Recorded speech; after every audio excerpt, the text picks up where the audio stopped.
Jaipur block अंतर्गत Patrapur grammar Padmashri कमला पूजारी देहांत सारा देश में शोकर छाया खेली जाइछि। 2019 रे कमला पूजारी पद्मश्री उपाधि प्राप्त करथिले।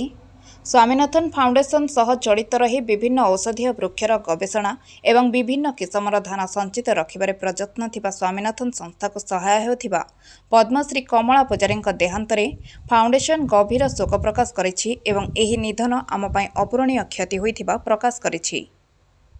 एससीबी चिकित्सालय को स्थानांतर दिन में आम प्रतिनिधि जिला मुख्य चिकित्सालय जयपुर रे भेटी तांकर स्वास्थ्य अवस्था पचारि बुझिथिले। मो ना प्रशांत कुमार परिडा, मु MS Swaminathan research foundation Jaipur निर्देशक भाव कार्य करुछि।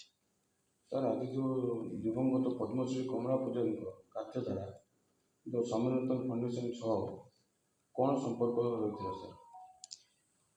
हाँ, पद्मश्री कमला पूजारी एमएस स्वामीनाथन रिसर्च फाउंडेशन सहित बहुत गभीर भाव में जड़ित होकर रही पाखापाखि 1998 मसीह सेंटर ये एस्टाब्लीश हवा पर से एथिरे आम सहित रही क्लोजली काम करुले कार्य जो अनेक विलुप्त प्राय देशी धान ये अंचल संग्रह करके संरक्षण करवा तार जो कैरेक्टराइजेशन काम विशेषकर प्लांट ब्रीडिंग काम यही सब कम से बहुत सक्रिय भाव में सहयोग करुले। तांकरी जमी रे ही पाखापाखि 150 ऊर्ध्व किसम को लेकिन आम गवेषणा करूथुलु एवं तांकर प्रयास रे विभिन्न ग्राम रे गोष्ठी विहन पांठी मान सब गढ़ा जाइथिला एवं विभिन्न स्थान रे लोक माननकु जैविक कृषि प्रणाली उपरे तांको बुझेबा तांको तालीम देबा एवं सी प्रणाली को आपणेबा पई से सक्रिय भाव में चाषी माननकु बुझौतले एवं से माननकु प्रेरणा दौतले।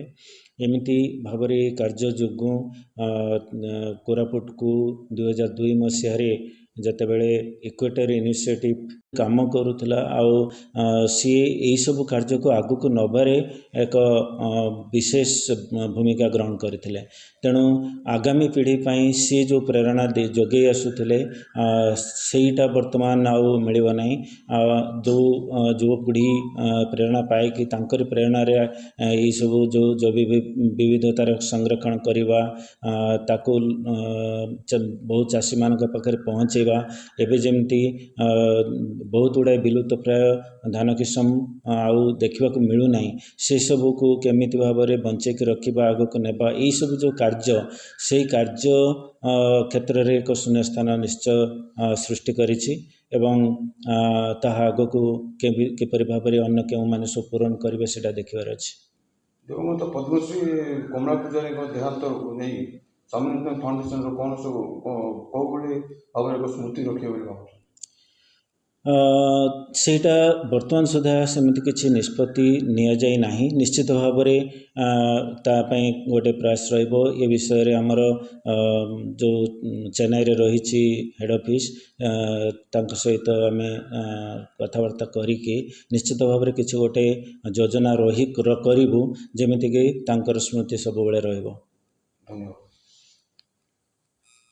जयपुर जिला प्रतिनिधि कृष्ण खरांक रिपोर्ट ओडिशा एकाम्र लाइव।